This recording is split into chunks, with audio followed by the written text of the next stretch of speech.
పరిశుద్ధ బైబిల్ గ్రంథంలో నుండి ఈరోజు ఈ రాత్రి ప్రభు నన్ను ప్రేరేపించినటువంటి వాక్య భాగము యోబు గ్రంథము. ప్రియ దేవుని పిల్లలారా, యోబు గ్రంథము 2వ అధ్యాయము 11 నుండి 13వ వచ్చిన భాగం వరకు పరిశుద్ధ బైబిల్ గ్రంథము ఉన్నవారందరూ కూడా మీరందరూ కూడా తెరిచి ఆ వాక్య భాగములను మీరు చూడాలని ప్రభు పేరట మీకు తెలియచేస్తూ, యోబు గ్రంథము 1వ అధ్యాయము 1వ వచనాన్ని చదువుదాం. ఊజు దేశమునందు యోబు అను ఒక మనుష్యుడు ఉండెను. అతడు యథార్థవర్తనుడు న్యాయవంతుడునై దేవుని యందు భయభక్తులు కలిగి చెడుతనము విసర్జించిన వాడు. దేవునికి మహిమ కలుగును గాక. ఆమేన్. ప్రియమైన దేవుని పిల్లలారా, బైబిల్ గ్రంథము ఒక దివ్య ఔషధమైనటువంటి గ్రంథం. దీనిలో ఉన్న మాటల యొక్క మాలికలే మన యొక్క ఔషధము అన్న సంగతిని మనందరము గ్రహించాలి. శరీరమునకు మాత్రమే కాదు కానీ ఆత్మను కూడా బాగు చేయు దివ్యమైన ఆత్మీయ ఆయుర్వేద దివ్య ఔషధము దేవుని యొక్క గ్రంథము. ప్రియ దేవుని పిల్లలారా, పరిశుద్ధ బైబిల్ గ్రంథంలో 18వ పుస్తకము యోబు గ్రంథము 42 అధ్యాయములు కలిగి 1070 వచనములతో, ప్రియ దేవుని పిల్లలారా, ఘనమైనటువంటి చారిత్రాత్మకమైనటువంటి స్థితి కలిగినటువంటి గ్రంథము యోబు గ్రంథము. ఇందులో నెరవేరిన ప్రవచనములు 1, నెరవేరవలసిన ప్రవచనములు 3.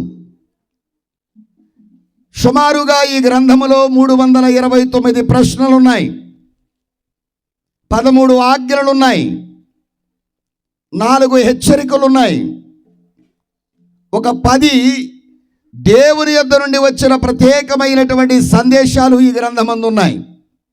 ఈ గ్రంథములో వాగ్దానములంటూ ఏమీ లేవు, కానీ పండితులైన వారి అభిప్రాయం ఏమిటి అనంటే, ఈ గ్రంథాన్ని మోషే గారు వ్రాశారు అనేటువంటి భావాన్ని కూడా కొంతమంది వ్యక్తపరుస్తూ ఉన్నారు.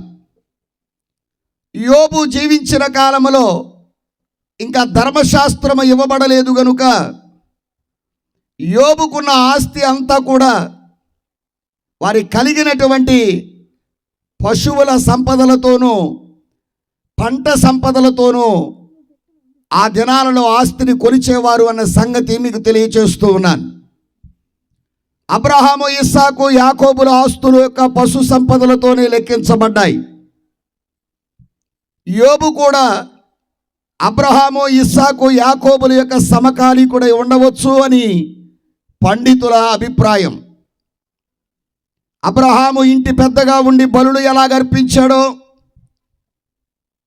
యోబు కూడా ప్రియదేవుని పిల్లలారా అలాగే తన బిడ్డల కోసమై ప్రతి దినము కూడా అరుణోదయమున లేచి బలులు అర్పిస్తూ వచ్చేవాడు. అందుకే ప్రియదేవుని పిల్లలారా, బైబిల్ గ్రంథము యోబును గురించి ఇచ్చుచున్న సాక్ష్యము చాలా గొప్పది. ఏంటా సాక్ష్యము అంటే ఇప్పుడే చదివాం. ఊజు దేశమునందు ఒక మనుష్యుడు ఉన్నాడు. అతడు ఎవరు అంటే యథార్థవంతుడు, 2వది న్యాయవంతుడు, 3వది దేవుని యందు భయము భక్తి కలిగిన వాడు, 4వది చెడుతనమును విసర్జించినవాడు. ప్రియమైన దేవుని పిల్లలారా, ఆ దేశములో యోబు వంటి వారెవరూ లేరు. ఊజు దేశములో ఎందరో మనుషులు ఉండగా ఆ మనుషులందరిలో ఒక మనుషుణ్ణి చూచాడు, పరలోకమందున్న దేవుడు.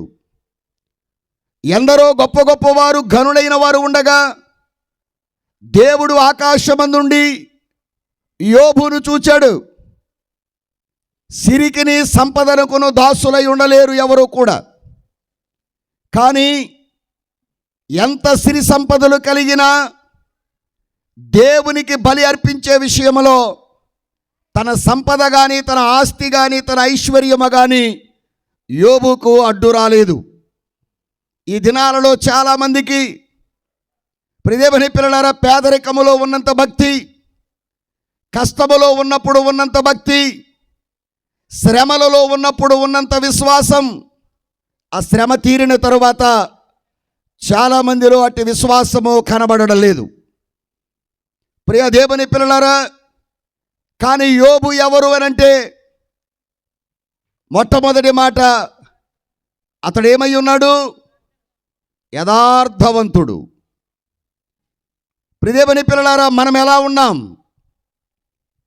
దేవుడు అనుగ్రహించిన భాగ్యాన్ని బట్టి లోకములో ఒక సామెత ఉంది, యథార్థవాది లోకానికి విరోధి. లోకానికి విరోధి అయిపోతామేమోనని మనము దేవుని ఎదుట యథార్థతను వదిలేస్తే, ప్రియ దేవుని పిల్లలారా, పరలోకానికి మనం చేరడం చాలా కష్టం. అందుకనే మనుషుల మెప్పు ఏనాటికైనా మనకు ముప్పు తెస్తుంది, కానీ దేవుని మెప్పు మనకి ఏనాడు ముప్పు తేనే తేదు. అందుకే దేవుడు మెచ్చుకొను నరుడు ధన్యుడు. ఈ రోజున మనుషుల మెప్పు కోసం ప్రయాసపడుతున్నవో మనుషులారా, యోబు సాక్ష్యము మన ముందుంది. యోబు అనగా పేరుకు అర్థము బాధింపబడినవాడు. ప్రియ దేవుని పిల్లలారా, కుటుంబముతో బాధింపబడ్డాడు, రోగముతో బాధింపబడ్డాడు, శ్రమలతో బాధింపబడ్డాడు, స్నేహితులతో బాధింపబడ్డాడు. అలాగునే ప్రియ దేవుని పిల్లలారా, మేము అన్నీ అయి ఉంటాము అని ఆయన ప్రక్కనే నిలబడి అనేక మంది మాటల చేత కొందరు, క్రియల చేత కొందరు, ప్రియ దేవుని పిల్లలారా, అవమానపరుస్తూ కొందరు చిన్న వయసు గలవారై ఉండి పెద్ద పెద్ద మాటలు మాట్లాడి కొందరు యోబును బాధించిన వారై ఉన్నారు. స్నేహితులే, శ్రమలో నిలబడవలసిన వారే, శ్రమను తట్టుకోవడానికి మేమున్నాము అని వెన్నుదన్నుగా ఉండవలసిన వారే, ఆ స్నేహితులే సమస్యగా మారారు. అందుకే యోబు పేరుకు అర్థం బాధింపబడినవాడు. అందుకే ప్రియమైన వారులారా, ఏ బాధకు నీవు గురయ్యావో, బాధలందున బోధ చేసే నాథుడు నీతో ఉన్నాడు. బాధలందున బోధ చేస్తాడు. బోధను గనుక నువ్వు వినగలిగితే దేవుడు బాధను బహుమానంగా మారుస్తాడు. దేవునికి స్తోత్రం. ప్రియ దేవుని పిల్లలారా, బహుమానాలు ఊరికే రావు. బహుమానాలు రావాలి అనంటే ఖచ్చితంగా మనందరం కూడా బోధ దగ్గరికి రావలసిందే. ఈ రోజున బోధ బాధ అయిపోయింది. కానీ నేనంటాను, బాధింపబడిన యోబు నీవు నేను కూడా కొన్నిసార్లు మనము చెయ్యని నేరానికి బాధింపబడతాం. కొన్నిసార్లు మనము ప్రియదేవుని పిల్లలారా అనుభవించకూడని శ్రమలు అనుభవిస్తాం. అయినా యోబు యథార్థతను వదలలేదు. యోబు దేవుని భయమును విడిచిపెట్టలేదు. దేవుని యందు భక్తిని విడిచిపెట్టలేదు. యోబు నీతిని విడిచిపెట్టలేదు. కానీ ఒక దానిని మాత్రం విసర్జించాడు. ఏమిటది? చెడును విసర్జించిన మంచివాడు ఊజు దేశములో ఉన్నాడు. ఆయన పేరే యోబు. యోబు అనే పేరుకు అర్థము రెండవదిగా దేవుని తట్టు తిరుగువాడు అని అర్థం. పొద్దు తిరుగుడు పువ్వు సూర్యుడు ఎటు తిరిగితే అటు తిరిగినట్టుగా యోబు కష్టమొచ్చినా, నష్టమొచ్చినా, బాధలు కలిగినా, ఇబ్బందులే ఎదురైనా, శ్రమలు శోధనలు సైన్యము వలె దాడి చేసిన ప్రియ దేవుని పిల్లలారా, యోబు ఏనాడు కూడా మనుషుల తట్టు తిరిగినవాడు కాదు. ఆర్థికము పోయినా, ఆరోగ్యమే పోయినా, కుటుంబమే కూలిపోయినా, కష్టాలే కడగండ్ల పాలైపోయినా యోబు మాత్రము దేవుని తట్టు తిరిగినవాడు. అందుకే మనం ఇంగ్లీష్లో సన్ఫ్లవర్ అంటాం. అంటే పొద్దు తిరుగుడు పువ్వు. పొద్దెడి తిరిగితే అడు తిరుగుతుంది. దేవుని నమ్మిన ప్రజలారా, దేవుని ఇష్టము నెరవేర్చాలనుకునే దేవేష్ట జనాంగమా, ప్రియ దేవుని పిల్లలారా, దైవారాధన చేస్తూ ఉన్నటువంటి ప్రియదేవుని పిల్లలారా, ప్రజలారా, మీ అందరికీ దీన సేవకుడిగా నేను చెప్పే మాట ఏమిటి అనంటే, దేవుని తట్టుకు తిరగండి. ప్రియ దేవుని పిల్లలారా, లోకము తట్టు తిరిగాం. లోకము తట్టు తిరిగితే లోకం మనలో లోపాలే వెతికింది. మనుషుల తట్టు తిరిగాం. మనుషులు ప్రియదేవుని పిల్లలారా మనలను వంచిన వారున్నారు, వేధించిన వారున్నారు, అలాగే నమ్మించి నష్టపరిచిన వారున్నారు.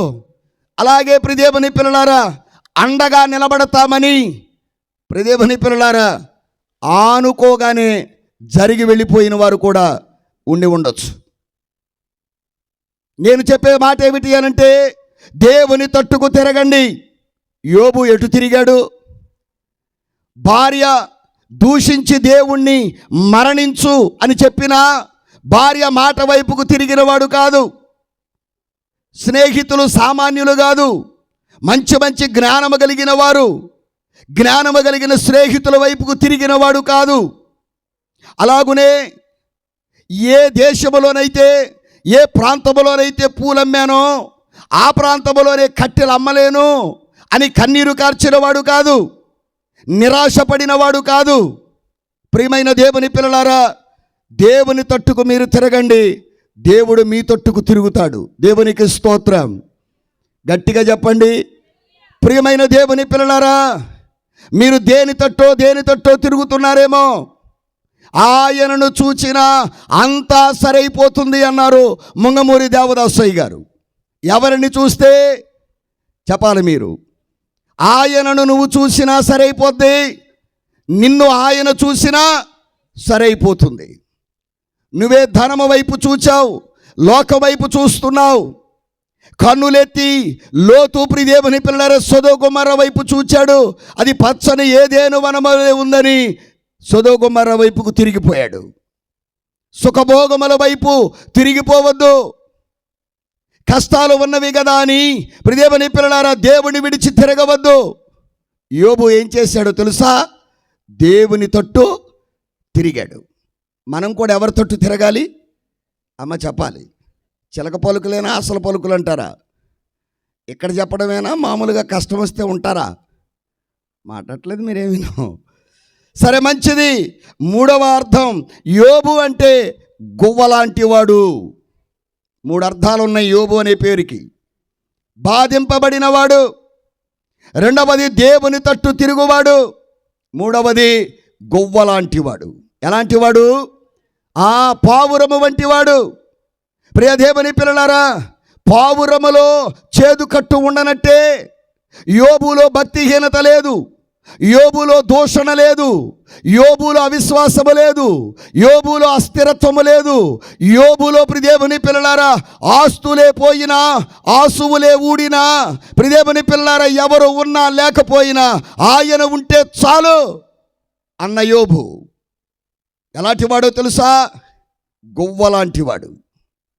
ప్రియమైన దేవుని పిల్లలారా, పరలోకమందు దేవుడే యోబు విశ్వాసాన్ని పరీక్షిస్తున్నాడు.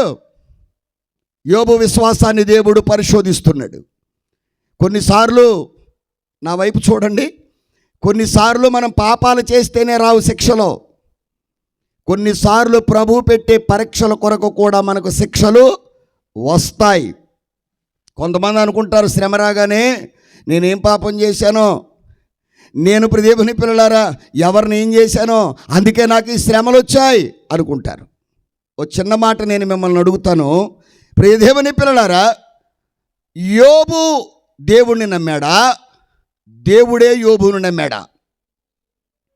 చెప్పాలి మీరందరూ, సభలో ఉన్నవారు. దేవుడు మనము నమ్మామా? మనల్ని దేవుడు నమ్మాడా? ప్రియ దేవుని పిల్లలారా, దైవజనులు శక్తి కలిగిన దేవదాసయ్య గారు ఒక మాట చెప్తూ అన్నారు, మీరు దేవుని చెయ్యి మీరు పట్టుకున్నారా, మీ చెయ్యి దేవుడు పట్టుకున్నాడా? ఇప్పుడు నేను అడుగుతా మిమ్మల్ని, మీ పిల్ల చెయ్యి మీరు పట్టుకుంటే క్షేమమా? ప్రియ దేవుని పిల్లలారా, మీ పిల్ల మీ చెయ్యి పట్టుకుంటే క్షేమమా? చెప్పాలి మీరు త్వరగా. ఎవరికి పట్టుకుంటే గట్టిగా పట్టుకుంటారమ్మా? మీరు పట్టుకుంటేనే. ఒకవేళ గనక మీ పిల్లే మీ చేయి పట్టుకుంటే దానికి ఇష్టమైంది కనపడగానే ఏం చేస్తుంది? చెప్పాలి మీరు. చెయ్యి వదిలిపెట్టి పారిపోద్ది. ప్రియమైన పిల్లారా, చెయ్యి వదిలిపెట్టి పరిగెత్తి వెళ్ళిపోద్ది. ఇష్టమైన ఐస్ క్రీమ్ బండి కనపడగానే మాట్లాడట్లేదు. ఎన్ని కష్టములు వచ్చినా, ఎన్ని నష్టములు వచ్చినా, ఎన్ని ఇబ్బందులే కలిగినా, ప్రియమైన పిల్లారా, ఏమైనా దేవునిలో ఇంకా మనం కొనసాగుతున్నాము అని అంటే దేవుడే మనల్ని గట్టిగా పట్టుకున్నాడు. దేవునికి స్తోత్రం. ప్రియ దేవుని పిల్లలారా, అందుకే నేను మీ అందరికీ చెప్పే మాట ఏమిటంటే, జరుగుతున్న పరిస్థితులు యోబుకు అర్థం కాకపోయినా, ఎందుకు కష్టము వెంబడి కష్టం, శ్రమ వెంబడి శ్రమ, నష్టము వెనక నష్టం, ఇంకా ఒక శ్రమకు సరిగా ఇంకా దుఃఖము తీరలేదు, మరొక శ్రమ, శ్రమ వెంబడి శ్రమ. అయినా ప్రియదేవుని పిల్లలారా, ఏనాడు కూడా యోబు దేవుణ్ణి ప్రశ్నించలేదు, దేవుణ్ణి దూషించనో లేదు. కానీ మనమైతేనో, ఇక్కడ కూర్చున్న మీ అందరిలో ఒక చిన్న ప్రశ్న అడుగుతాను. యోబు లాంటి కష్టాలు మీలో ఎవరికైనా వచ్చాయా? యోబు లాంటి నష్టములు మీలో ఎవరికైనా కలిగాయా? యోబు లాంటి సమస్యలు మీలో ఎవరికైనా వచ్చాయా? అయితే యోబు ప్రియదేవుని పిల్లరా మనందరికీ ఒక ఆదర్శప్రాయుడిగా ఉన్నాడు. ప్రియదేవుని పిల్లలారా, వై అనేటువంటి మాట లేదు, ఎస్ లార్డ్ అనే మాట మాట్లాడతాడు. నువ్వు ఏది చేసినా, సమస్తమునే కోల్పోయినా, యోబు మాత్రం దేవుణ్ణి ప్రార్థించడం మాత్రం మానలేదు. ప్రియదేవుని పిల్లలారా, మానని ప్రార్థనాపరుడు, విశ్వాసాన్ని వీరని విశ్వాస వీరుడు. పాత నిబంధనలో యోబు ప్రియదేవుని పిల్లలారా శ్రమలో డిగ్రీ చేసినవాడు. 1వ తరగతి, 2వ తరగతి, 10వ తరగతి కాదు, యోబు శ్రమలో డిగ్రీ హోల్డర్. ఆయన యోబు లాంటి శ్రమలు. ఎలాంటి పాట పాడాడో చెప్పనా? యోబు గ్రంథం 1వ అధ్యాయం 21వ వచనం, యెహోవా ఇచ్చెను, యెహోవాయే తీసుకొని పోయెను. ఎవరిచ్చారట? యెహోవా ఇచ్చాడు, యెహోవాయే. ఒక మాట నేను ఈ సందర్భంలో ఆగి మీకు చెప్తాను. ప్రియ దేవుని పిల్లలారా, దేవుడు మనకి ఇచ్చినప్పుడు, దేవా నువ్విచ్చిన దానికి నేను అర్హుడిని అర్హురాలని కాదు, ఎందుకు ఇచ్చావు నాకు ఇది అని అన్నావా దేవుణ్ణి? మాట్లాడట్లేదు మీరు. ఏంటో అంటున్నారు కానీ నాకు వినపట్టలేదు. దేవా నువ్వు నాకు ఇచ్చావు, నేను నిన్ను అడగలేదు కదా, అర్హత లేని నాకు నువ్వేమిచ్చావు? ఇంత భాగ్యాన్ని ఇచ్చావు, అర్హత లేని వాడిని కదా నాయన అల్లా, అందుకున్నావు, ఆనందించావు. ఇచ్చినప్పుడు అడగని వాడివి, తీసుకున్నప్పుడు కూడా ప్రశ్నించకూడదు. దేవుడికి స్తోత్రం. ఇచ్చినప్పుడు అడగని వాడివి, తీసుకున్నప్పుడు ప్రశ్నించకూడదు. అందుకే అంటున్నాడు యోబు, ఏమనంటున్నాడు? యెహోవా ఇచ్చెను, యెహోవా తీసుకొని, no doubt, not at all. ఆయన ఇవ్వగలడు, ఆయన తీసుకోగలడు, గాయపరచగలడు, గాయాన్ని మాన్పగలడు. ప్రియదేవుని పిల్లలారా, మరణాన్ని పంపగలడు, ఆ మరణమును తిరిగి జీవముగాను మార్చగల దేవుడు ఆయన. ఆల్మైటీ ఆఫ్ గాడ్, సర్వశక్తిమంతుడు, ఏమైనా చేయగలడు. ప్రియదేవుని పిల్లలారా, చిన్న కణమును తీసి చీప్ మెటీరియల్ నుండి చీఫెస్ట్ మెటీరియల్ తీయగలిగిన వాడు నా ప్రభు అయిన యేసుక్రీస్తు. దేవునికి స్తోత్రం. మట్టిని తీశాడు, మహిమగల మానవుడిగా చేశాడు. అందుకే చెప్తున్నాను, యెహోవా ఇచ్చెను, యెహోవాయే. క్రైస్తవ లోకానికి ఇది ఒక క్రొత్త వరవడి. ప్రియదేవుని పిల్లారు, ఈ ప్రార్థన నేర్చుకో, ఈ పాట పాడడం నేర్చుకో. దేవా నువ్వు ఇచ్చినప్పుడు నేను ప్రశ్నించలేదు కనుక, నువ్వు తీసుకున్నప్పుడు కూడా ప్రశ్నించే హక్కు నాకు లేదు. ఈ సందర్భంలో విశ్వాసులకు తండ్రి అని పిలువబడే అబ్రహాం గారిని కూడా మీకు జ్ఞాపకం చేస్తాను. ప్రియ దేవుని పిల్లలారా, ఎండవేళ అబ్రహాము దగ్గరికి ఆకలితో వస్తే ఆహ్వానం లేకుండా వచ్చినటువంటి ఆ అతిథికి ఆ దంపతులిద్దరూ కూడా ఆతిథ్యం ఇచ్చారు. ఆతిథ్యాన్ని స్వీకరించిన ఆ తండ్రి ఏం చేశాడు? వెళుతూ వెళుతూ ఆ దంపతులను ఆశీర్వదించాడు. అయ్యా మాకు బిడ్డలు నిమ్మని వీళ్ళిద్దరు అడిగారా? చెప్పండి మీరు. అడగకుండానే మాట్లాడలేదు మీరు. చెప్పకుండా వచ్చాడు, అడగకుండా ఇచ్చాడు. బాగా వినండి ఈ మాట. ప్రియదేవుని పిల్లారా, ఈ గ్రామంలో ఎవరైనా సంతానం లేని వారు ఉన్నారేమో, సంతాపపడుతున్నారేమో, అక్కడ దాగి ఉన్నావేమో. దేవుని దాసుడిగా ఈ రాత్రి మీకు నేను తెలియచేస్తూ ఉన్నాను, దేవుని ఆశ అనబడే ఆకలి నువ్వు తీర్చగలిగితే నీ ఆశను తీర్చుటకు ఆయన సిద్ధముగా ఉన్నాడు. దేవునికి స్తోత్రం చెప్పు. ప్రియమైన దేవుని పిల్లలారా, దైవీకమైన ఆత్మీయమైన స్వస్థతలు దేవుడిస్తాడు. శారీరక స్వస్థతల కొరకు హాస్పిటల్స్ ఉన్నాయి, శారీరక స్వస్థత కొరకు మందులు ఉన్నాయి. ప్రియదేవుని పిల్లలారా, శారీరక స్వస్థతకు ప్రియదేవుని పిల్లలారా మంచి గొప్ప డాక్టర్స్ ఉన్నారు. కానీ మానసిక రోగానికి మందు లేదు. ఆ మానసిక రోగాన్ని మాన్పగలిగిన వాడు, హృదయమును బాగు చేయగలిగిన వాడు, గుండెను తీసి గుండెను పెట్టగలిగే డాక్టర్లు ఉన్నారు. కానీ ఆ గుండెలో పుట్టే ఆలోచనను మార్చగలిగిన మహిమగల దేవుడు నా పరమ వైద్యుడు యేసుక్రీస్తు ప్రభు. దేవునికి స్తోత్రం. మెదడు తీసి మెదడెడుతున్నారు, కానీ మెదడులో పుట్టే ఆలోచనను మార్చగలిగిన వాడెవరు చెప్పాలి మీరు? ఆ పరమ డాక్టరే, డాక్టర్లకు డాక్టర్ అయిన. ప్రియదేవుని పిల్లలారా, మారాను మధురముగా చేయగలడు, అరణ్యమును నీ కొరకు ఆలయంగా మార్చగలడు. ప్రియదేవుని పిల్లలు, సముద్రములను నీ కొరకు దారిగా చేయగలడు. పుట్టదు అనుకున్న చోట పుట్టించగలడు, జరగదు అనుకున్న దానిని జరిగించగలిగేవాడే నా జగద్రక్షకుడు, ఆయనే ప్రభు అయిన యేసుక్రీస్తు. నేను ప్రభువుని బట్టి చెప్పగలను, ఈ పరిశుద్ధ బైబిల్ గ్రంథం నువ్వు చదివినా చదవకపోయినా, నువ్వు ఇష్టపడినా ఇష్టపడకపోయినా, దేవుని పిల్లలారా, మందు ఎప్పుడు చేదుగానే ఉంటుంది, కానీ దాని పని ఎప్పుడు మధురంగానే ఉంటుంది. ఆమేన్. బైబిల్ ఎప్పుడు చేదుగానే ఉంటుంది. దాన్ని పట్టుకుని వన్స్ ఒక్కసారి చదివితే నీ జీవితంలో దాన్ని వదలడనిపించదు. ఆమేన్. బైబిల్ ఏం చేసింది? మనల్ని బాగు చేసింది, దొంగలను దొరలుగా చేసింది. ప్రియదేవుని పిల్లారా, ఏకాంగులను సంసారులుగా చేసింది. ప్రియదేవుని పిల్లారా, దిక్కు దశయు లేని మనకు దిక్కై నిలబడిన దిక్సూచి బైబిల్ గ్రంథం. అందుకే ఈ రాత్రి ప్రియదేవుని పిల్లారా, ఒక రవంత ఖచ్చితత్వముతో పరిశుద్ధాత్ముడు మనతో మాట్లాడుతున్న మాట ఏమిటో తెలుసా? ప్రియమైన దేవుని పిల్లలారా, దేవాది దేవుడిని బట్టి మీరందరూ కూడా, యోబు భక్తుడే, నేనంటాను దేవుని సహాయం మనకుంటే మరణము కూడా జయమే. దేవునికి స్తోత్రం. అందుకే దైవజనులు దేవదాసయ్య గారే జయము కీర్తనలు జయ శబ్దముతో రయముగా పాడండి అనే పాటలో, ప్రియదేవుని పిల్లలారా, కోరిన వారికి జయము, వేడిన వారికి జయము, నమ్మిన వారికి జయము. ప్రియ దేవుని పిల్లలారా, యోబు శ్రమలతో ఆడుకున్నాడు, యోబు శ్రమలలో వేడుకున్నాడు, యోబు శ్రమలలో ప్రియదేవుని పిల్లలారా ప్రార్థన చేశాడు. అందుకనే శ్రమ దినమును నువ్వు కృంగిపోవద్దు, చేతులెత్తి ఏం చేయమన్నాడు? ప్రార్థన చేయమన్నాడు. చేతగాని వాడు చేతులు ముడుచుకుంటాడు, చేతనైన వాడు చేతులెత్తి ప్రార్థన చేస్తాడు. ఆమేన్.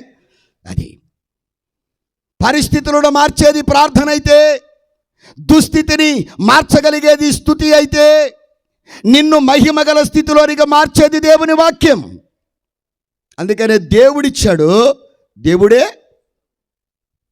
ఆదికాండం 22:2 ఒకసారి తీయండి.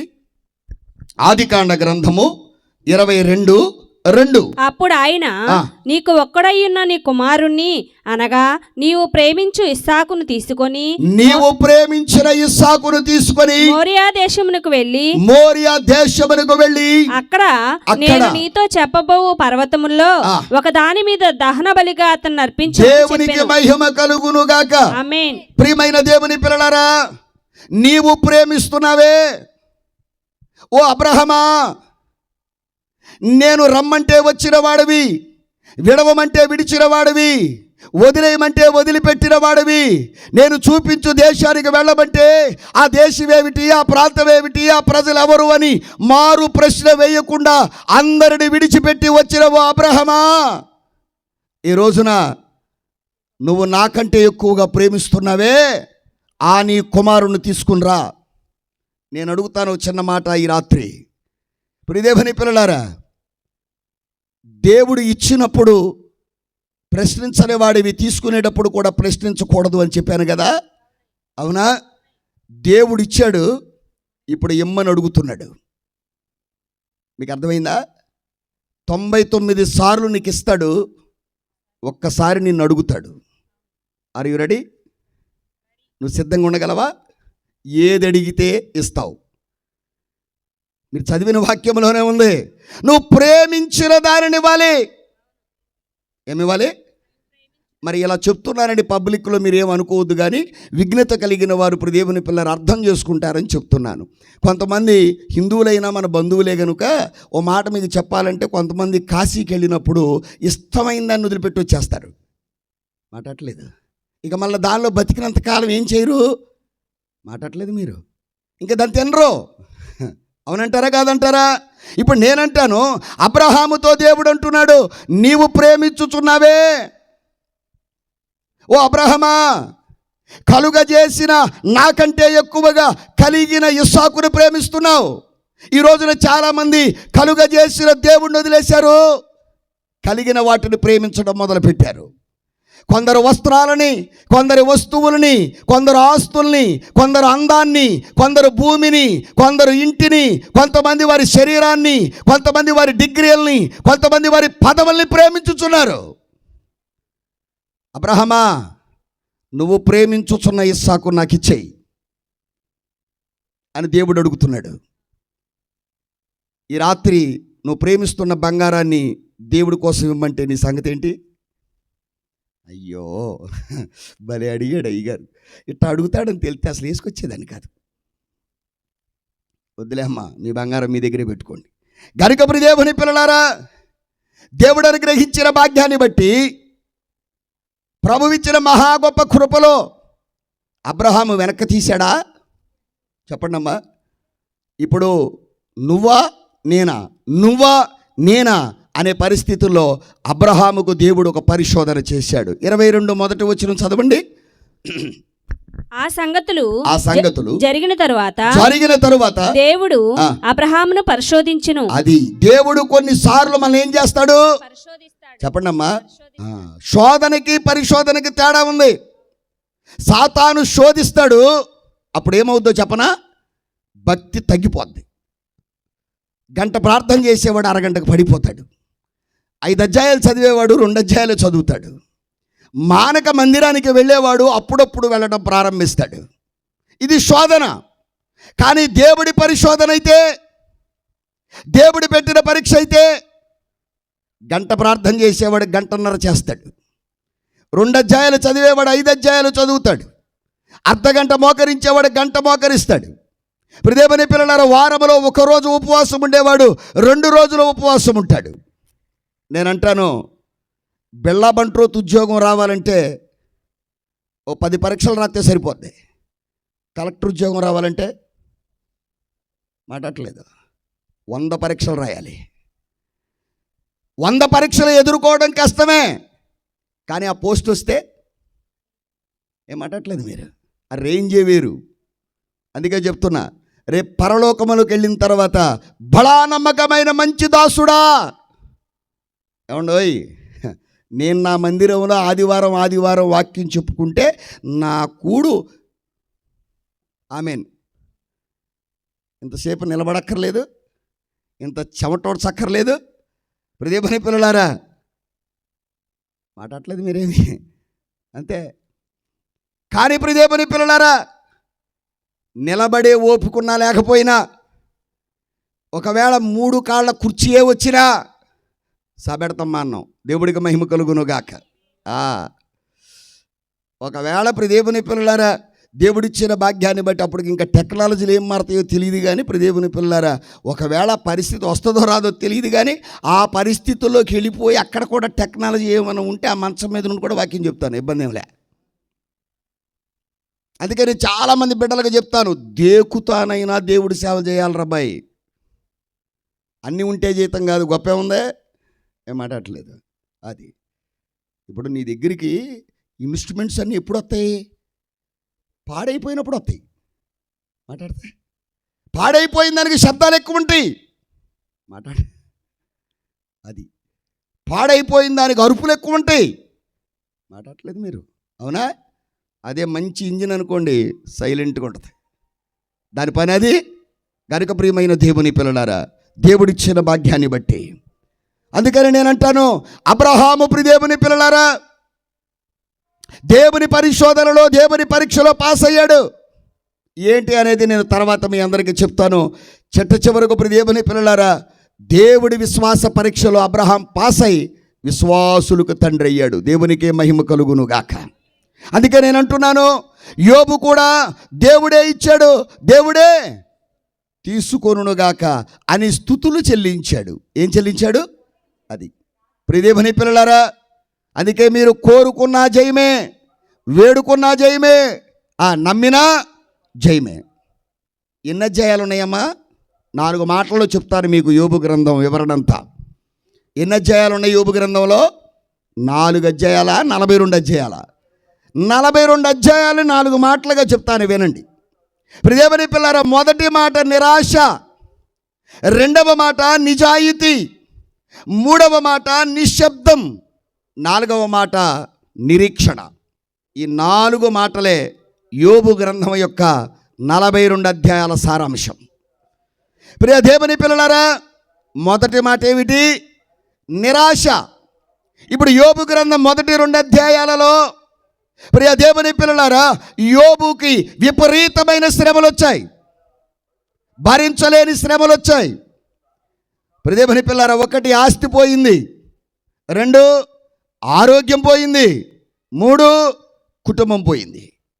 ఈ 3 వలన ఏ మనిషికైనా నిరాశ రాదా? చెప్పాలి మీరు. ఖచ్చితంగా వస్తుంది.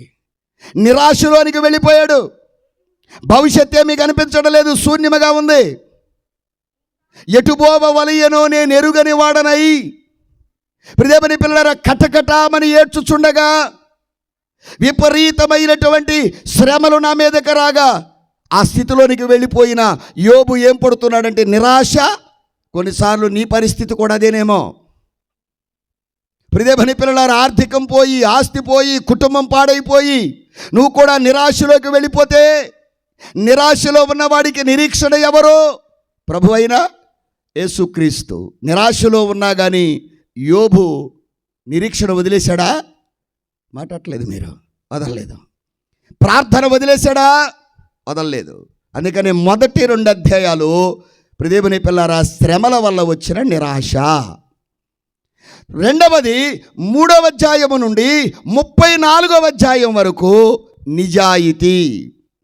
3వ అధ్యాయము నుండి చెప్పండి అమ్మా, 34వ అధ్యాయం వరకు నిజాయితీ. ఈ 3 నుంచి 34 అధ్యాయం వరకు ప్రియదేవుని పిల్లలారా 5 వ్యక్తులు సూదిపోటి మాటలతో పొడిచారు యోబుని.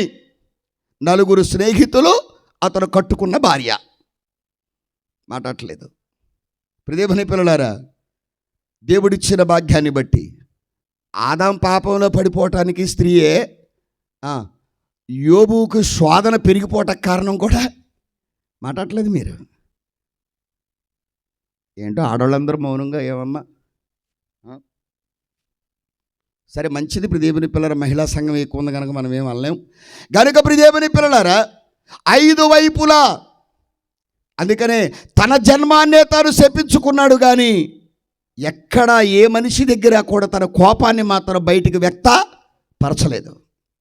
ప్రియదేవుని పిల్లలారా, ఆ నిరాశ వదనములో అరిచాడు, గోల చేశాడు, తన జన్మాన్ని శపించుకున్నాడు.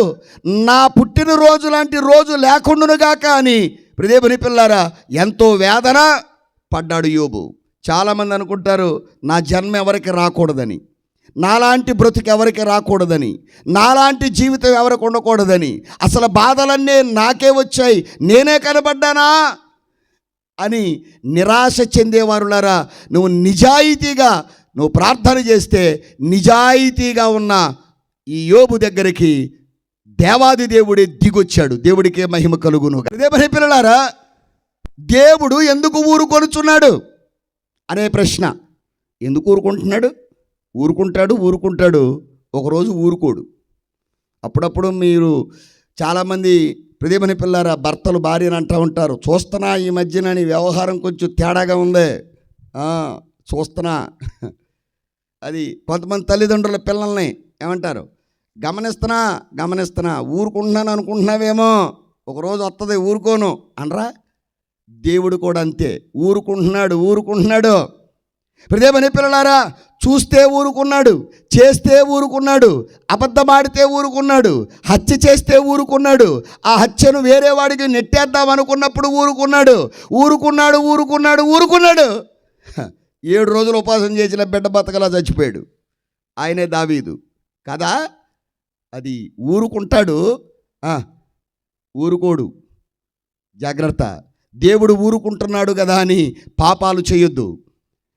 ప్రియమైన పిల్లారా, నేనేం మాట్లాడినా దేవుడు ఊరుకుంటున్నాళ్లే, నేను ఏం చేసినా దేవుడు ఊరుకుంటున్నాళ్లే, నేను ఏమి తిన్నా ఊరుకుంటున్నాళ్లే అని అనుకుంటున్నావేమో. నేనంటాను, దేవుని మౌనం, దేవుని నిశ్శబ్దం మానవుడికి శాపం. గుర్తుపెట్టుకోండి. గనుక ప్రియమైన పిల్లలారా, 41వ అధ్యాయం వరకు ఎన్ని ప్రశ్నలు వేశాడు? 64 ప్రశ్నలు వేస్తే యోబు దగ్గర ఏమీ లేదు, జవాబు లేదు. చివరిది 42వ అధ్యాయం. ప్రియమైన పిల్లలారా, ప్రశ్నలన్నిటికీ జవాబులు కావాలా, సమస్యలకు పరిష్కారం కావాలా అని అడగగానే యోబు అంటాడు, అయ్యా నువ్వు ఉంటే నాకు చాలు. దేవుడు కావాలా, ప్రశ్నలకు జవాబులు కావాలా అని అడిగితే దేవుడిని ప్రశ్నలు అడగడం తప్పు కాదు, కానీ అడిగిన తర్వాత ఆ ప్రశ్నకు జవాబు కోసం కనిపెట్టకపోవడమే తప్పు. పిలాతు ఒక బ్రహ్మాండమైన ప్రశ్న అడిగాడు. ప్రియమైన పిల్లలారా, నీతిమంతుడు ఎవరు అని అడిగాడా? నీతిమంతుడు ఎవరు అని పిలాతు అడిగాడు, కానీ అడిగిన పిలాతు సమాధానం చెప్పేదాకా ఉన్నాడా? లేడు, వెళ్ళిపోయాడు. చాలామంది మీకు అర్థమయ్యేటట్టు చెప్తాను. ఏమండి అయ్యగారు, మాకు ఒక ₹1,00,000 ఇవ్వండి అని ఈ సాల్మన్ గారు నా దగ్గరికి వచ్చాడు అనుకుందాం. అయ్యగారు ఒక ₹1,00,000 ఇవ్వండి నాకు అన్నాడు. నేను ఇస్తానని ఇవ్వనని చెప్పకుండా కూర్చో అని నేను ఇంట్లోకి వెళ్ళా. ఇస్తానో ఇవ్వనో నేను చెప్పేదాకా ఆ సాల్మన్ ఏం చేయాలి? అక్కడ వేచి ఉండాలా వద్దా? అందుకే నేనేమంటానో తెలుసా, చాలామంది క్రైస్తవ బిడ్డలే గంటల కొద్దీ ప్రార్థన చేస్తున్నారు, గంటల కొద్దీ వాక్యాలు చదువుతున్నారు, కానీ ఇప్పుడు దేవుని పిల్లలారా కనిపెట్టడం లేదు. కన్ను పెట్టి దేవుణ్ణి చూడాలి. అంటే నాకు అది ఇవ్వయ్యా, నాకు ఇది ఇవ్వయ్యా, అది చేసి పెట్టయ్యా, ఇది చేసి పెట్టయ్యా అని గంటసేపు ప్రార్థనలో అడిగిన నీవు ఆయన ఏం చెప్తాడో కనీసం అర్ధగంట అయినా కళ్ళు మూసుకుని మౌనం ఉండదు. ధ్యానం లేకపోతే మనసు శుద్ధి అవ్వదు, ధ్యానము లేకపోతే దర్శనము రాదు, జ్ఞానము వలన మతి శుద్ధ అవుద్ది, దేవదూత వంటి స్వరూపం వస్తుంది. భారతదేశము ధ్యానపరులున్న దేశం, భారతదేశం మునులున్న దేశం, భారతదేశం ఋషులు ఉన్న దేశం. మనసు కుదరదని సంసారానికి దూరంగా, సమాజానికి దూరంగా, ఆలిబిడ్డలకు దూరంగా, సుఖభోగ భాగ్యాలకు దూరంగా అరణ్యాలకు వెళ్ళి సెలయేరుల మధ్యలో ప్రియమైన పిల్లలారా తపస్సు చేసే ఋషీశ్వరులు ఉన్న దేశం మన దేశం. కానీ నేనంటాను, 1 గంట నీ గదిలో నిట్ట నిలువుగా మోకరించి నువ్వు ప్రార్థన చేస్తే ప్రియమైన పిల్లారా నీ రక్తము శుద్ధ అవుద్ది, నీ మనసు కూడా శుద్ధ అవుద్ది. కూర్చుని గంటల తరబడి చూస్తున్నారు, కానీ మోకరించి ప్రార్థన చేయలేకపోతున్నారు. మోక్షం ఎక్కడో లేదు, మోకాళ్ళ కిందే ఉంది అన్నాడు భక్తుడు. నీ ఇల్లు చిన్న మోక్షపుటి ఇల్లుగా మారాలి అంటే మోకరించి ప్రార్థన చేయి. పేడతట్లాగా కూకొంటారు కొంతమంది ప్రార్థన అంటే.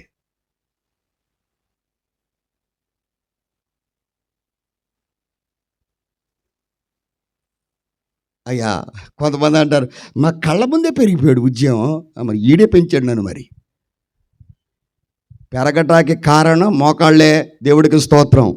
ఇప్పటికైనా అవకాశం ఉంటే చెప్పండి. చక్కగా రామరాజు గారిది ఇప్పుడు దేవుని పిల్లర బుండిసక, ఇక్కడైతే యేసు రక్తమే జయం దేవుని పిల్లర 3 గంటలన్నర పైన ఇచ్చే మీకు అవకాశం, 3 గంటలన్నర పైన ఇచ్చే అవకాశం. దేవుడికే మహిమ కలుగును గాక. నాతో పాటు 3 గంటలన్నర మోకాళ్ళ మీద మీరు ఉండగలుగుతాను అంటే యేసు రక్తమే జయం.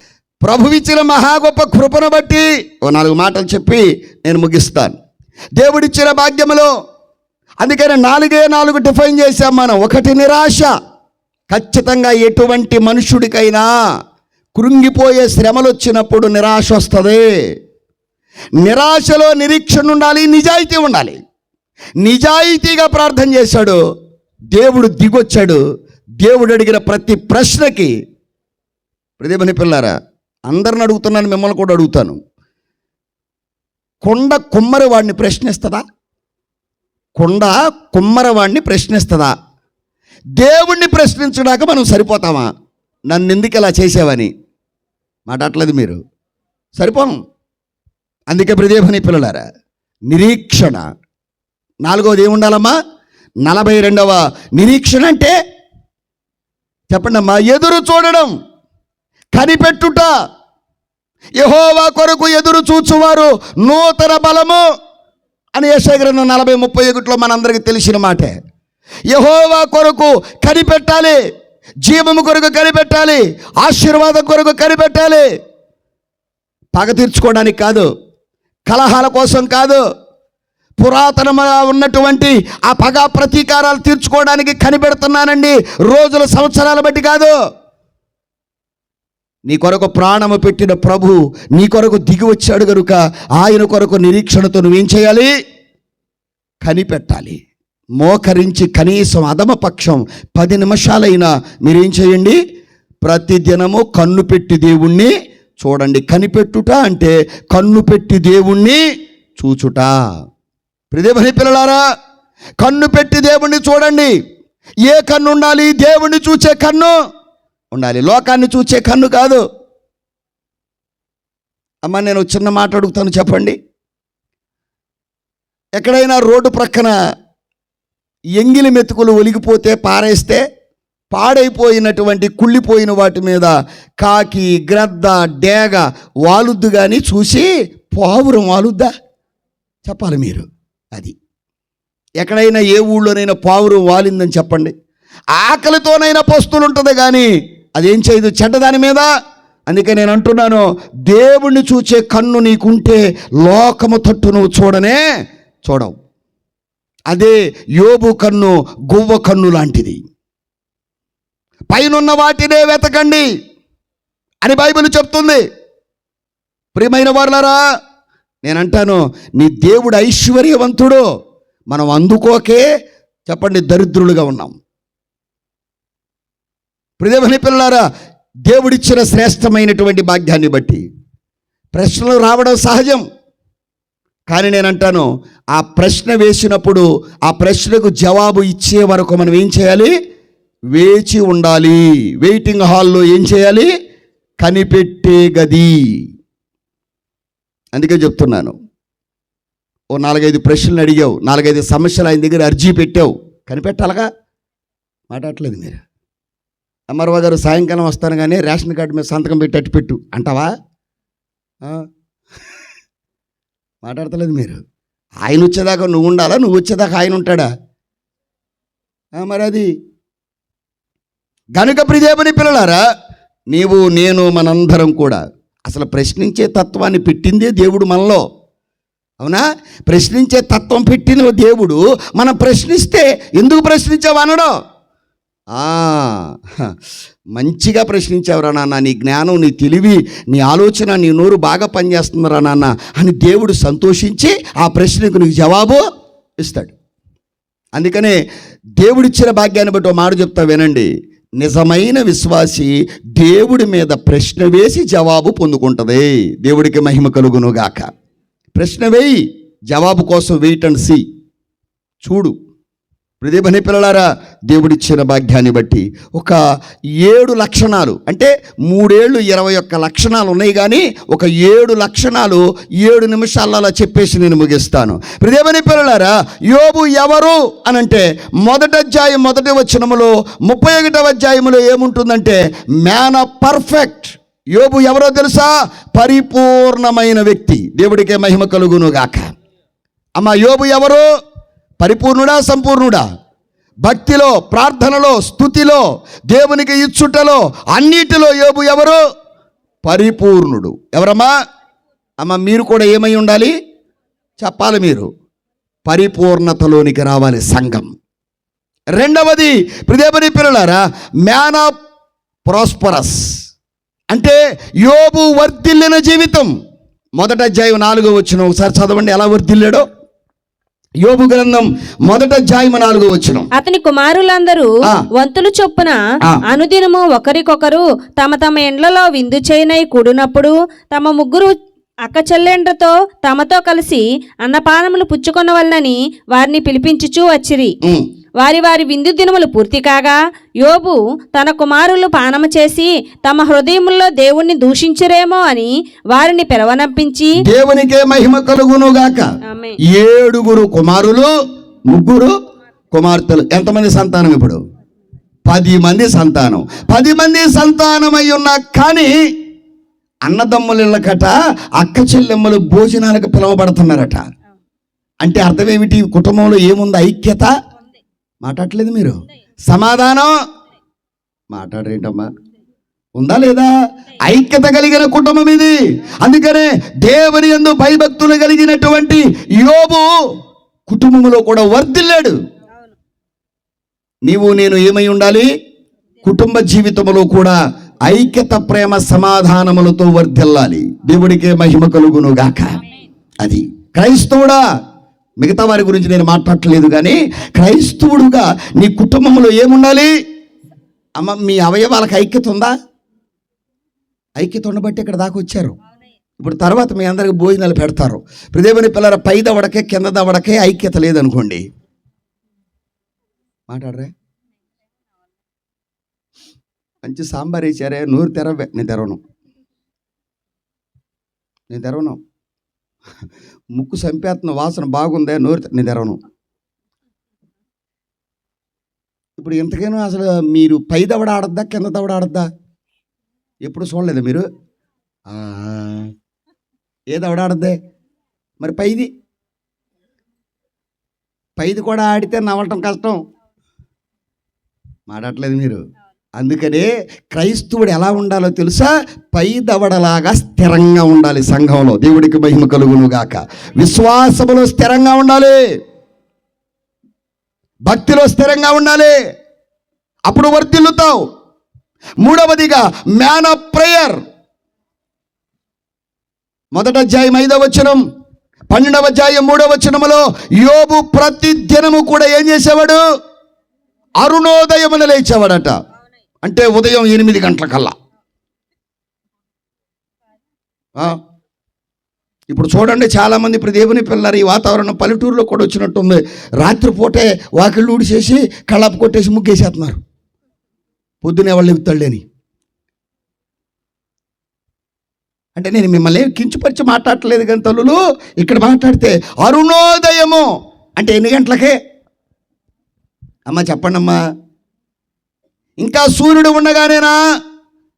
ఇంకా చీకటి ఉండగానే. యేసయ్య పెందల కడ లేచి అలవాటు కలిగినాడట. యోబు కూడా అరుణోదయమున. నాకు ఆ మాట భలే ఉంటుందండి. 5వ వచనం అక్కడ చదవండి ఒకసారి. తన కుమారులు తన హృదయమందు ఏమైనా దేవుణ్ణి దూషించారేమో అని వారిని పిలవనంపించి వారిని పవిత్రపరిచి అరుణోదయమున లేచి వారిలో ఒక్కొక్కరి నిమిత్తమై దహన బలుని అర్పించుచూ వచ్చెను. ఇప్పుడు 10 మంది కొరకు ఒక్కొక్కడి కొరకు ఏం చేస్తాడట యోబు? సంవత్సరమునకు ఒకసారి అలాగూ చేయించుండెను. అలాగే ఉందా? చదువు అక్కడ ఏముందో చివరి మాట. అరుణోదయమున లేచి వారిలో ఒక్కొక్కరి నిమిత్తమై దహన బలిని అర్పించుచూ వచ్చెను. యోబు నిత్యము అలాగును చేయించుండెను. అది పాయింట్. సంవత్సరానికి ఒకసారా, నెలకు ఒకసారా, లేకపోతే ప్రతిరోజునా? ప్రతిరోజు. చెప్పండి అమ్మా. నిత్యము అంటే ప్రతిదినం. ఆదివారం ఆరాధనకి వెళ్ళటమే కష్టంగా ఉంది మన వాళ్ళకి. వాళ్ళ నేను మాట చెప్తా వినండి. ఆదివారం వాక్యం వినేవాడు భక్తుడు, ఆదివారం కూడా వాక్యం విననేవాడు భ్రష్టుడు, ప్రతిరోజు వాక్యం వినేవాడు శ్రేష్ఠుడు. దేవుడికి మహిమ కలుగును గాక. దేవుని పిల్లల ఆదివారానికి ఆరాధన సమయానికి ముందెళ్ళేవాడికి భార్యడు వస్తుంది దీవెన. ఎంత? భార్యడు దీవెన. ఆదివారం నాడు సమయం అయిపోయిన తర్వాత మధ్యలో ఆరాధనకి వెళ్ళేవాడికి దోషుడు వస్తుంది దీవెన. భార్యడు పెద్దదా దోషుడు పెద్దదా? మంచిది. ఆదివారం నాడు దేవుని పిల్లలారా ఆ కానుక పాట పాడేటప్పుడు, ముగింపు ప్రార్థన చేసేటప్పుడు హడావిడి క్రైస్తవుల్లాగా వచ్చి నేను కానుకైపోతే ఈ బీద పాస్టర్ గారు బతకడలేడేమో అని కానుకెత్తాడు. చూసావా? ఆడు దేవుని పిల్లలారా ఆడికి వస్తుంది గుప్పిడి దీవెన. ఇప్పుడు ఏది కావాలి మనకు? సల్మనో ఆశ భార్యడు ఉంది, ఆచరణ మూరుడు కూడా లేదు. మాట్లాడతలేదు మీరు. ఏదో అన్నాను అనుకుంటున్నారు కానీ చలి వల్ల బతికిపోయాను నేను కదా. అది చలికి రోగం వచ్చిన కోడిలాగా మునగ తీసుకుపోయినాయి. దేవుడికి మహిమ కలుగును గాక. అది కానీ ఎంత గౌరవమా దేవుడు అంటే మీకు. ముసుగు తీట్లా పిల్లలు చలేసి నాకేం గాలాడతలా. కనుక దేవుని పిల్లలారా దేవుడిచ్చిన భాగ్యాన్ని బట్టి మూడవది యోబు ఎవరమ్మా? ప్రార్థనాపరుడు. యోబు ఎవరు? ప్రార్థనాపరుడు. ఎప్పుడు? నిత్యమో. ఎప్పుడు? అది దేవుని పిల్లలారా ఈ దానియేలు గురించి కూడా ఈ మాట ఉంటుందండి 6వ అధ్యాయంలో. చదవద్దులే, నా మాట వినండి. అనుదినము నువ్వు సేవించుచున్న దేవుడే నిన్ను రక్షించెను అంటాడు అన్యుడైన రాజు దానియేలుని. అనుదిన ప్రార్థన. మా తల్లిగారు ఉన్నప్పుడు ఎవరికైనా ఏదైనా జబ్బు చేస్తే అనేది, అమ్మ అనుదినం 11 రోజులు వచ్చి ప్రార్థన చేయించుకో, ప్రతిరోజు వచ్చి ప్రార్థన చేసుకో, ఒక 21 రోజులు రా అనేది. ఇవాళ సేవకులు మేము అందుబాటులో ఉండలేకపోతున్నాం కానీ దేవుని పిల్లలారా మా తల్లిగారు అనేది అలా ప్రతి దినము వచ్చి 11 రోజులు 21 రోజులు అనుదినం ఏం చేసేవారు? ప్రార్థన చేయించుకునేవారు. అందుకే పరలోక ప్రార్థనలో ప్రభు ఏం చెప్పాడు? అనుదిన ఆహారము దయచేయుము. ఇక వివరాలు అయితే ఇంకా 12 అవుద్ది నేను చెప్పేసరికి. నా వాక్యం మీకు అందరికీ తెలుసు కనుక. అనుదినము ఏంటిదమ్మా అంటే దేవుని పిల్లలారా మ్యాన్ ఆఫ్ ప్రేయర్. యోబు ఎవరు అంటే మంచి ప్రార్థనా పరుడు. నువ్వు దేవుని దగ్గర ప్రార్థన చేసి ఎంతకాలం అయింది నీ ఇంట్లో? దేవుని పిల్లారా దేవునికి నీ ముఖం చూపించి ఎంతకాలం అయింది? తెల్లవారుజామున లేచి ప్రార్థన చేయగలుగుతున్నావా? మంచము దిగగానే మొదట మోకరించండి, దేవరాజుని గొలవరండి. మంచము దిగగానే ప్రార్థన, అన్నము తిరుటకు ముందు ప్రార్థన, ప్రయాణమునకు ముందు ప్రార్థన. ప్రమాదం జరిగినప్పుడు కాదు, అన్నం అరగనప్పుడు కాదు. మాట్లాడలేదు మీరు. ప్రార్థన ఎన్ని ఫలితాలు ఇస్తుందో. మంచిది. అరుణోదయమున లేచట 10 మంది కుమారులు ఆ బిడ్డల కొరకట దహన బలి అర్పించేవాడట. ఏమిచ్చేవాడు? అమ్మ దహన బలికి ఆ దహన బలిపీఠాన్ని సిద్ధం చేయాలిగా. అసలు దహన బలిపీఠం ఎప్పుడు సిద్ధం చేశాడు? దహన బలికి మగ గొర్రె పిల్లని ఎప్పుడు సిద్ధం చేశాడు? దాని చర్మం ఎప్పుడు ఒలిచాడు? దహనము అంటే అగ్ని కావాలిగా. మాట అట్లా. అగ్ని అంటే పొయ్యి ఎప్పుడు రాజబెట్టాడు? ఈయన ఎప్పుడు లేచి స్నానం చేశాడు? వాటి వండర్ సార్. అసలు యోబు గట్టిగా చప్పట్లు కొట్టి ఆయన కనపరచాలి మనం. కనీసం నీ పిల్లల కొరకు గంటన్న ఏడ్చి ప్రార్థన చేయగలుగుతున్నావా? ఈ భ్రష్టమైన లోకములో, ఈ పాపం ఇచ్చలగలిగిన ఈ లోకములో, మరణము పాము వలె పడగ ఇప్పి బిడ్డల వెనకాలే తిరుగుతున్న ఈ కాలములో వృద్ధులు ఇంకా భూమి మీద ఉన్నారు. చెట్టు ఆయుష్లాగా వృద్ధులు ఉంటున్నారు నడిప్రాయములోనే. దేవుని పిల్లారా పిల్లలకి జ్ఞాపకార్థ కూడికలు జరిగిపోతున్నాయి. మనకంటే చిన్న పిల్లలు బోర్డుల మీద వేలాడుతున్నారు బయట. మరణం దారి తప్పింది. మరణం దేవుని పిల్లల సింహద్వారం గుండా రావడం లేదు. మరణము దారి తప్పడానికి కారణం ఏంటో తెలుసా? మనిషి దేవుడు దారిలోంచి తప్పిపోయాడు. అందుకే చెప్తున్నా, నీ ఇంటికి మరణం క్రమంగా రావాలంటే నువ్వు క్రమంగా ప్రార్థన చేయాలి. దేవుడికే మహిమ కలుగును గాక. 4వది మ్యాన్ ఆఫ్ పేషెన్స్. యోబు సహనము గలవాడు. ఏం గలవాడు? 1వ అధ్యాయము 13 నుండి 20 వరకు, 2వ అధ్యాయము 7 నుండి 10 వరకు. అందుకే దేవుని పిల్లలారా యోబు ఏం గలవాడు? ఆకాశం అగ్గైపోయిన, భూమి బుగ్గైపోయిన, 9 స్నేహితులు విడిచిపెట్టి వెళ్ళిపోయిన, అక్కలందరూ కలిసి దూరాన్ని నుంచి మన తమ్ముడే పోల్చుకోలేకపోతున్నాం అని సూదిపోటి మాటలు మాట్లాడినా ఎన్నడూ దేవుణ్ణి అనలేదు, స్నేహితుల్ని అనలేదు, అక్క చెల్లెమ్మని అనలేదు, ఎవరిని ఏమనని సహనశీలి చెప్పండి, నేను ప్రకటిస్తున్న యోబు అనే భక్తుడు. ఆమేన్. మనలాంటి రక్తమాంసం కలిగిన వాడే. యోబును ఆదర్శంగా తీసుకోండియా. తోక తొక్కిన తాసుపాములాగా లేచిపోతున్నావు ఇంత మాట అంటే. సహింపు లేదు. నా యేసయ్య కూడా శిలువ మీద ఏం చేశాడు? సహించాడు, భరించాడు. అవునా? అందుకే ఈ రోజున 10,000 మందిలో ఎత్తైన వాడుగా, అన్ని నామముల కంటే పైనామముగా కనబడుతుంది. అందుకే నేనంటాను, నువ్వు సహిస్తే సింహాసనం నీదే, సహిస్తే సంతోషం నీదే, సహిస్తే సమృద్ధి నీదే. 5వది మ్యాన్ ఆఫ్ ప్రైజింగ్. దేవుని స్తుతించేవాడు. దేవుణ్ణి ఏం చేసేవాడు? 1:21 ఎన్ని పోయినా ఏమి ఉన్నా యెహోవాకు స్తుతి కలుగునుగాక అన్నాడు. అందుకే దేవుని పిల్లలారా, ఏ ఉన్నా లేకపోయినా, నీ బిడ్డల పరిస్థితులు తారుమారైనా, నువ్వు ఊహించిన భవిష్యత్తు నీకు లేకపోయినా ఎవరిని స్తుతించాలి? ఇచ్చిన దేవుడే, ఇవ్వకపోయినా దేవుడే, ఇచ్చి తీసేసుకున్నా ఆయనలో మార్పు లేదు. కనుక దేవుని పిల్లలారా, దేవుడు మ్యాన్ ఆఫ్ పాపులర్. 6వ పాయింట్, మ్యాన్ ఆఫ్ పాపులర్, ప్రసిద్ధి చెందినవాడు. దేవుని పిల్లలారా, దేవుడిచ్చిన భాగ్యం 29వ అధ్యాయం 21 నుంచి 25 వరకు మీరు చదివితే, దేవుని పిల్లలారా, ఆయన ప్రసిద్ధి చెందినవాడు. ఊజు దేశములో తూర్పు దిక్కున అతని వంటి వాడెవడును? మాట్లాడరే. అది దేవుడు నిన్ను కూడా ప్రసిద్ధిలోనికి తెస్తాడు.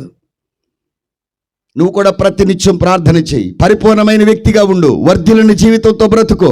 సహనము కలిగి ఉండు. దేవుడిని స్తుతించు. దేవుడు నిన్ను కూడా ఏం చేస్తాడు? ప్రసిద్ధిలోకి తెస్తాడు. విసుగుదల చెందొద్దు. దేవుని పిల్లలారా, 7వదిగా మ్యాన్ ఆఫ్ దేవుని పిల్లలారా ప్రొవియన్. అంటే అర్థం ఏంటంటే తన్ను తాను నిరూపించుకున్నాడు.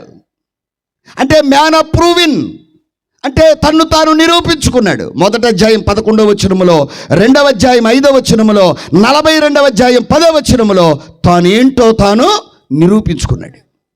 నువ్వు కూడా ఏం చేయాలి? ప్రూవ్ చేసుకోవాలి. నువ్వేంటో నువ్వు ప్రూవ్ చేసుకోరా అంటారు కొంతమంది. కనుక దేవుని పిల్లలారా, దేవుడిచ్చిన భాగ్యాన్ని బట్టి, నేను నాగార్జున యూనివర్సిటీలో నోబుల్ కాలేజ్ పక్షాన వాలీబాల్ ఆటకి వెళ్ళినప్పుడు నాకు నిమిషం టైం ఇచ్చి, ఒక్క నిమిషం టైం ఇచ్చా. ఒక్క నిమిషంలో నువ్వేంటో నువ్వు ప్రూవ్ చేసుకో అన్నాడు మా పీఈటీ మాస్టర్. ఏం ప్రూవ్ చేసుకోను సార్ అన్నాడు. నీ ఎదురుగా ప్రత్యర్థి చాలా బలంగా ఉన్నాడు. నీ మీద అతడు అంగుళం తక్కువ, కానీ నీ మీద స్టాండ్ జంపు తీయటంలో అతడు 3 అంగుళాలు ఎక్కువ. నువ్వు స్టప్పు తీసి జంపు తీయటంలో అతనికంటే 4 అంగుళాలు ఎక్కువ. కానీ అతడు షాట్ కొట్టడంలో నీకంటే బరువు ఎక్కువ. కనుక మీరిద్దరు ఎటు చూసినట్టు అవుతున్నారు. నీకు జాబు ఖచ్చితంగా రావాలంటే నువ్వు ప్రూవ్ చేసుకో. నీ టైం నిమిషమే అన్నాడు. 60 సెకండ్లో ఏం చేసుకోవాలి? నేను ఇప్పుడు ఏం మాట్లాడలేదు, ప్రూవ్ చేసుకోవాలి. కాంపిటేటివ్ ఎన్నో జరుగుతాయి. కాంపిటేటివ్లో మనకు గంటలు ఇస్తారా? మాట్లాడరు ఏంటండి ఎవరో? నీ మల్టిపుల్ టాలెంట్ అంతా కూడా వాడిచ్చిన విత్-ఇన్ 5 సెకండ్స్ కావచ్చు, 5 మినిట్స్ కావచ్చు, దానిలో నువ్వు ప్రూవ్ చేసుకోవాలి. దేవుని పిల్లలారా, చాలా పట్టుదలతో ఆ రోజున గ్రౌండ్లోంచి బయటకు వచ్చి, దేవుని పిల్లలారా, ఒక్కసారి నా జీవితాన్ని, నా జన్మను తలుచుకుని నన్ను నేను తిట్టుకున్నా. ఒక్కసారి కూడా ఈరోజు వచ్చి మా ఓడికి మేమున్నాం అని చెప్పేవాడు ఎవడో లేడే ఈ గ్యాలరీలో. ఒంటరిగా మిగిలిపోయాను ప్రభువా. కానీ ఆ రోజున దేవుని పిల్లలారా, నన్ను నేను అక్కడ ప్రూవ్ చేసుకున్నట్టయితే నేనేంటో, నా దేవుడేంటో నేను ఇక్కడ ప్రూవ్ చేసేవాడిని కాదేమో. దేవుడికి మహిమ కలుగును గాక. దేవుని పిల్లలారా, ఆయన మహమ్మదీయ సహోదరుడు, నేను వేరే ఇద్దరం ఓసీ క్యాండిడేట్లు ఇద్దరు సెలెక్ట్ అవ్వాలి. ఇద్దరం సెలెక్ట్ అయ్యాం. సీట్ ఒకటే ఉంది. ప్రూవ్ చేసుకోమన్నాడు. ప్రూవ్ చేసుకున్నాం. దేవుని ఉచితమైన మహాకృప. అన్నిటిలో చివరిగా మార్కులు వేసుకుంటూ వస్తే అన్నిటిలో చక్కగా మెరిట్ చూపించావు. ఆ ఒక్క నిమిషంలో నీకు జాబ్ ఇవ్వటం కన్ఫర్మే, కానీ 20,000 పే చేయమన్నారు. ఆ 20,000 కోసం తోటమూలలో ఎన్ని గుమ్మాలు ఎక్కానో, ఎన్ని గుమ్మాలు దిగానో, ఎంతమంది కాళ్ళు పట్టుకున్నానో, ఎంతమంది చేతులు అట్టుకున్నానో, ఎంతమంది దగ్గర దేవుని పిల్లల గుండి పైదాకా పెట్టుకుని గంటల కొద్ది దేవుని పిల్లలారా, మన బంటుమిల్లి రోడ్లో ఉన్న ఆర్సీఎం చర్చి దగ్గర నా బంధువులు ఉన్నారు కొందరు, వారి దొడ్డి బయట నిలబడ్డాను చాలాసార్లు. దేవుని పిల్లలారా, దేవుడు అనుగ్రహించిన గొప్ప భాగ్యం. కానీ నేను అంటున్నాను, తనను తాను నిరూపించుకున్నాడు. ఎవరు అమ్మ చెప్పండి? యోబు. అందుకనే ఈ 7 గుడ్ క్వాలిటీస్ నీలో కూడా ఉండాలి. అందుకనే యోబు ఎవరు అంటే, ఊజు దేశములో అతడి వంటి వాడెవడనో లేడు. ఎవరిచ్చారు ఆ సాక్ష్యం? మీ వీధిలో, నీ యొక్క ఊరిలో, నీ కుటుంబంలో, నీ వంశములో, నీ గోత్రములో అతడు ఎలాంటి సాక్ష్యం కలిగిన వాడెవడూ లేడు అని చెప్పగలిగి ఉండాలి. దేవుని పిల్లలు, అతలాంటి ప్రార్థనాపరుడు ఎవడో లేడు, అతను ఎలాంటి గాయకుడు ఎవడో లేడు, అతని వంటి భక్తిపరుడు ఎవడో లేడు. నేనంటాను, నిన్ను పరలోకం గమనిస్తూ ఉంది. నిన్ను పరలోకమందున్న దేవుడు నీ ప్రతి చర్యను ఆయన డిక్షనరీలో రాస్తున్నాడు. పరలోకమందున్న దేవుడు, కొర్నేలి, నీ ధర్మకార్యాలు, నీ ప్రార్థనలు నా సన్నిధికి చేరినవి అంటే చూచుచున్నాడనేగా, మాట్లాడలేదా? రాస్తున్నాడనేగా. నీ యొక్క ఖర్చులు ఆయన రాస్తున్నాడు, నీ ధనాన్ని ఆయన దాస్తున్నాడు, ఆయన రాస్తున్నాడు, నీ రోజుల లెక్క ఆయన గమనిస్తున్నాడు, నీ ఆయుష్కాలం బెత్తుడంతని నీకు దినదినము గుర్తు చేస్తున్నాడు. యోబును నీ ముందెట్టుకు బతుకు. అందుకనే దైవీకమైనటువంటి ఆత్మీయమైన ఈ స్వస్థత కలిగిన ఈ యోబు 42:10 వచ్చేసరికి 2 ఆశీర్వాదాన్ని పొందాడు. శరీరమంతా చెల్లపెంకులాగా అయిపోయింది, శరీరమంతా ఓపిక లేదు, శరీరమంతా రూపం పోల్చుకోలేనట్టు అయిపోయింది. కానీ ఆత్మీయ స్వస్థత కలిగిన యోబు దేవుని పిల్లల చివరికి డాబుగా బ్రతికాడు. మరలా తిరిగి ఏ భార్య అయితే దూషించి చావమందో అదే భార్యతో కాపురము చేసి ఊజు దేశములో అందమైన ఆడపిల్లల్ని కన్నాడు. దేవుడికే మహిమ కలుగునుగాక. చూసారా, ఈ చెల్లపెంకులాగా అయిపోయిన ఈ శరీరములో, రక్తం మారిపోయిన ఈ వ్యక్తిలో, దేవుని పిల్లల గోక్కుంటానికి గోళ్ళు కూడా లేని అనారోగ్యవంతుడైపోయిన దేవుని పిల్లలారా, ఈ యోబు కడుపున మరలా ఊజు దేశమందు, చెప్పండమ్మా, ఈ యోబుకున్నంత అందగత్తెలైన పిల్లలట మరి ఎవరికే లేరట. ఎంత భాగ్యం! అన్నీ ఇచ్చిన తండ్రి అన్నీ తీసుకుపోయాడు, మళ్ళా తిరిగి అన్నీ 2 ఇచ్చాడు. దేవుడికే మహిమ కలుగును గాక. ఇస్తాడు, కంగారు పడవద్దు. అందుకని నీకు కావలసింది ఏంటో చెప్పనా? శారీరక స్వస్థత కంటే ముందు ఆత్మీయ స్వస్థత అవసరం. అందుకే ఈ టైటిల్ పెట్టాం, దైవిక స్వస్థత, ఆత్మీయ స్వస్థత. అందుకే నేను మీ అందరికీ ఏం చెప్తానో తెలుసా? దేవుడికి మీరు దేవుని పిల్లలు ఈ లోకములో డాక్టర్కి ఇస్తున్నారే గంటల తరబడి సమయం ఇస్తున్నారే, ఇవ్వట్లేదా? గంటల తరబడి డాక్టర్కి ఇచ్చే సమయంలో 1 గంట దేవుడికి ఇచ్చి చూడు, ఖచ్చితంగా దేవుడు నిన్ను దీవిస్తాడు. దేవుడికి మహిమ కలుగును గాక. గనుక దేవుని పిల్లలారా, ప్రభువిచ్చిన మహాశ్రేష్టమైన భాగ్యములో 1 గంట, దినమునకు 1 గంట నిత్యము ప్రార్థన చేసిన యోబు. కొంతమంది అనుకుంటారు, చిన్న కష్టం రాగానే అయ్యా నేను సిగ్గుతో తలదించుకుంటాను. వద్దు, పూలమ్మిన చోటే కట్టిలమ్మాల్సి వచ్చింది యోబు.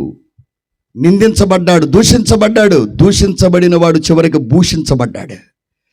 యోబు వస్తుంటే రథాల మీద దేవుని పిల్లలు ఆయన కంటే వయసులో పెద్దవారు కూడా లేచి నిలబడ్డారు.